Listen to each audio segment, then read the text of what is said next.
Pues me da mucho gusto recordar a mi gran amigo Guillermo Bonfil, y lo voy a recordar con un viaje maravilloso que hicimos aproximadamente unos 10 o 15 antropólogos, arqueólogos e historiadores del Instituto Nacional de Antropología e Historia en el viaje maravilloso a China, un viaje que estaba casi prohibido porque del continente americano, México era el único que tenía relaciones con la República Popular de China. Estuvimos durante un mes recorriendo las zonas interétnicas de China, estuvimos recorriendo las zonas arqueológicas de la prehistoria y de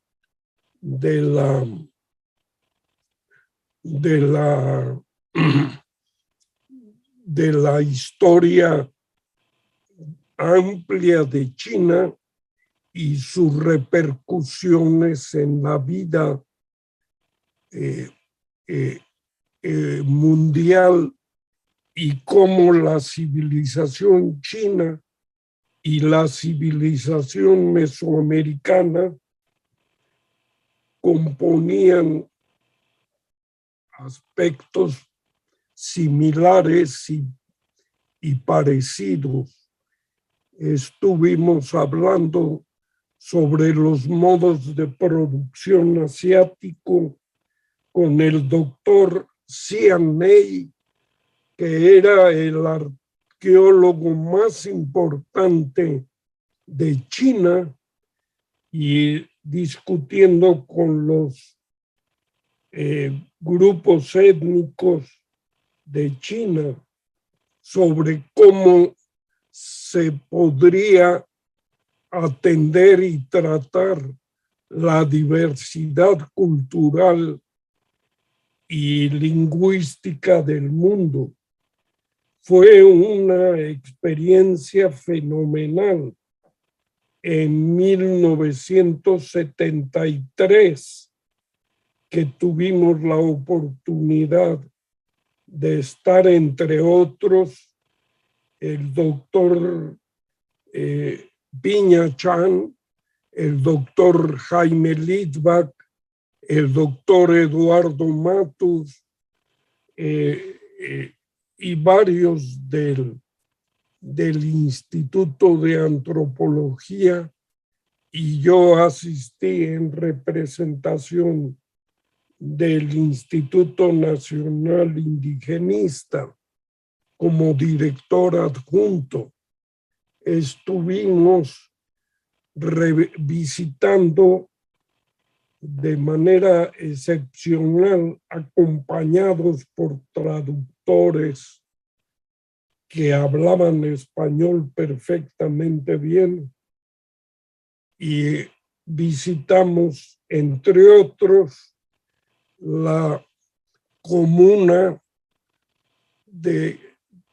a ver cómo se llamaba, la comuna Bandera Roja, que era una experiencia de la transformación económica y social de los grupos étnicos de China por medio de la irrigación.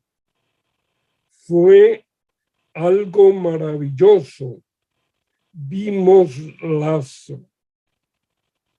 Estuvimos discutiendo sobre el modo de producción asiático que estaba muy de moda en ese entonces, como un proyecto alternativo de la humanidad.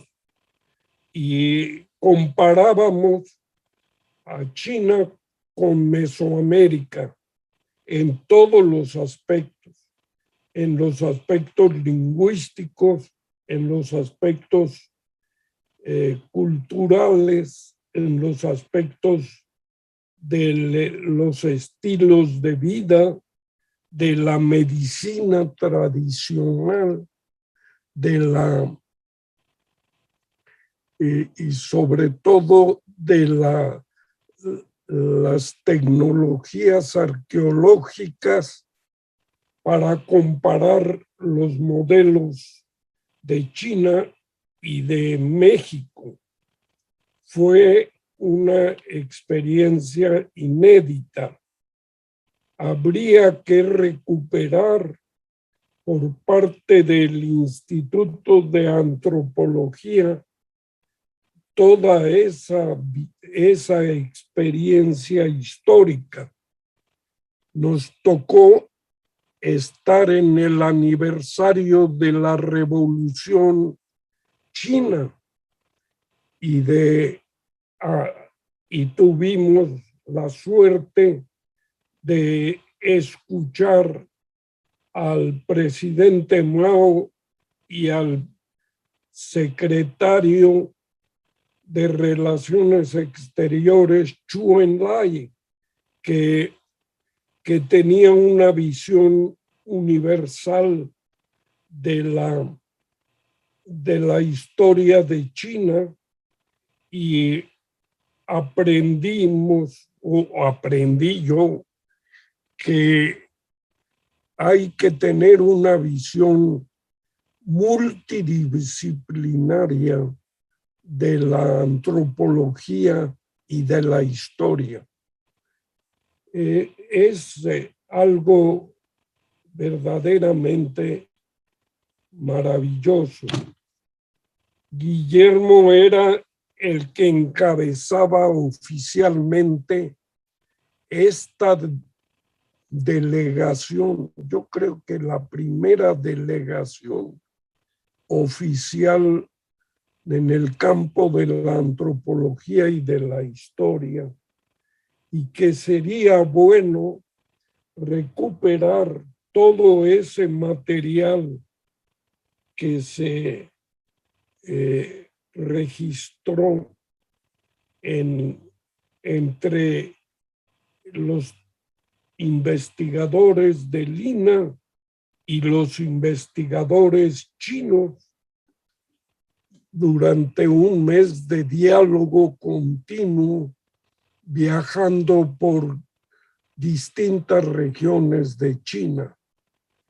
Ya anteriormente había ido la doctora Margarita Nolasco con la esposa en ese entonces del secretario de Educación, doña Gloria Bravo Aguja, y del Colegio de México. Y realmente fue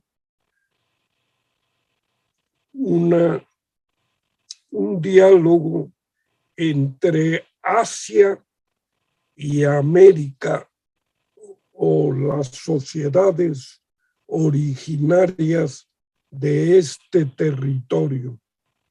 Yo recuerdo la energía y la vitalidad de Guillermo Bonfil conduciendo al grupo de manera fenomenal y estructurando durante las tardes y noches cuáles eran las preguntas del diálogo del día siguiente con los colegas chinos, y fue verdaderamente un descubrimiento de la importancia de la antropología mexicana en el mundo, y sobre todo en el mundo asiático, no en el mundo europeo,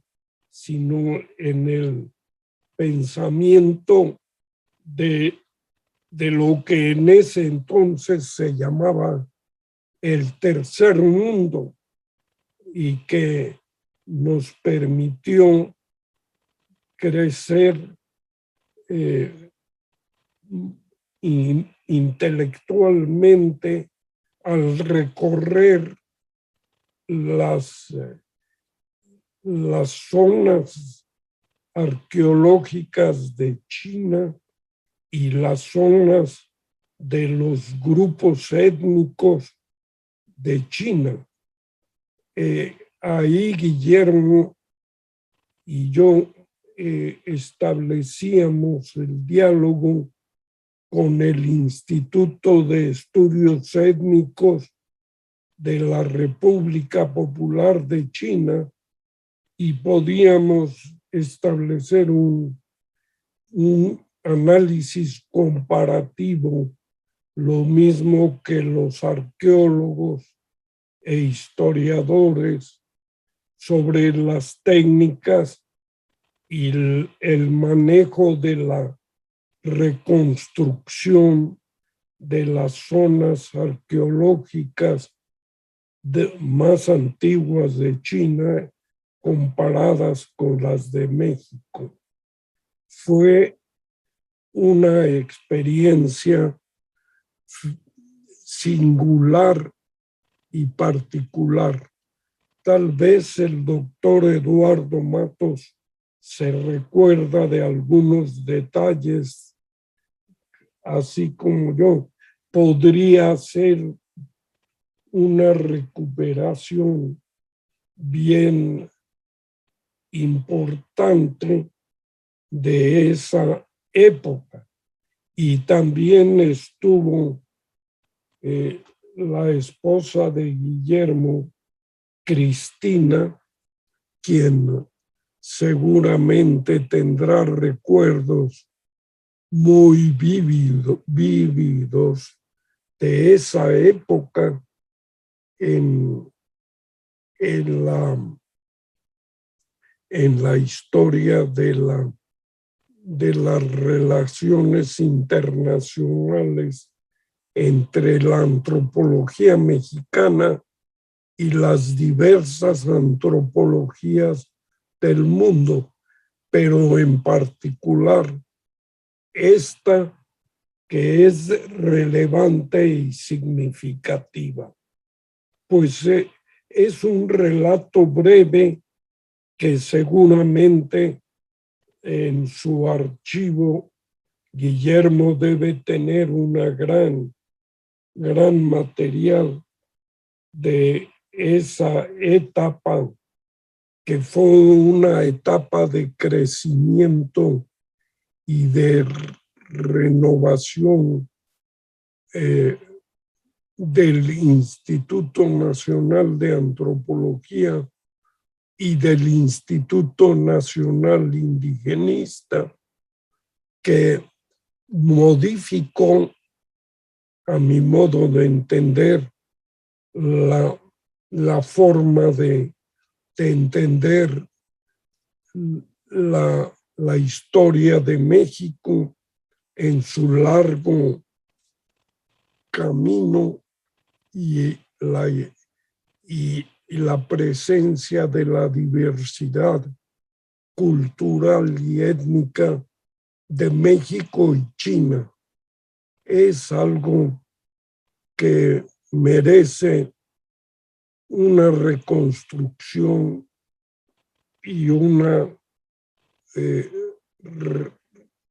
revitalización de esa relación entre la antropología asiática y la antropología mesoamericana, porque indudablemente que tenemos una gran cercanía y un gran entendimiento, como también lo ha señalado acertadamente Yolot González, entre el acercamiento entre la antropología de la India y la antropología mexicana.